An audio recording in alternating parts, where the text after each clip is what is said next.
নমস্কার, কলকাতা টিভি ডিজিটালে আপনাদেরকে স্বাগত। আমি শাশ্বতী রয়েছি আপনাদের সঙ্গে। রেল যাত্রীদের জন্য আরো বড় সুখবর। নতুন বছরে 14ই জানুয়ারি থেকে মিলবে এই বিশেষ ছাড় মিলবে একমাত্র রেল ওয়ান অ্যাপে। যদি রেল ওয়ান অ্যাপ আপনারা ব্যবহার করেন তাহলে সেখান থেকে এবার সংরক্ষিত সাধারণ টিকিট বা জেনারেল টিকিট কাটলেই মিলবে 3% ছাড়। তবে সেই ছাড় পেতে গেলে আপনাকে পেমেন্ট করতে হবে ইউপিআই বা ডেবিট ক্রেডিট কার্ডের মাধ্যমে।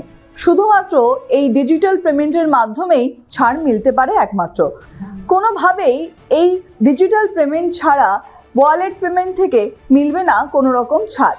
শুধুমাত্র 6 মাসের জন্য প্রথম পর্যায়ে পরীক্ষামূলকভাবে এই ছাড় ব্যবস্থাকে চালানোর সিদ্ধান্ত নেওয়া হয়েছে রেল বোর্ডের তরফ থেকে। যাত্রীরা কত পরিমাণে এই রেল ওয়ান অ্যাপ ব্যবহার করছেন তার উপর ভিত্তি করেই কিন্তু আগামী দিনে এই ছাড়ের দিন বাড়ার সম্ভাবনা থাকতে পারে। তবে 14ই জানুয়ারি থেকে 14ই জুলাই এই দীর্ঘ 6 মাস ধরে এই 3% ছাড় পেতে গেলে শুধুমাত্র ডিজিটাল মাধ্যমেই এই সংরক্ষিত টিকিটগুলিকে কাটতে হবে। তবে তা শুধুমাত্র জেনারেল টিকিটের ক্ষেত্রেই প্রযোজ্য। তাই দ্রুত নিজের গন্তব্যে পৌঁছাতে এবার রেল ওয়ান অ্যাপের মাধ্যমে কাটা যেতে পারে একাধিক রেলযাত্রার টিকিট। আরও বিস্তারিত জানতে চোখ রাখুন কলকাতা টিভি ডিজিটালে। কলকাতা টিভি, রাত দিন 7 দিন।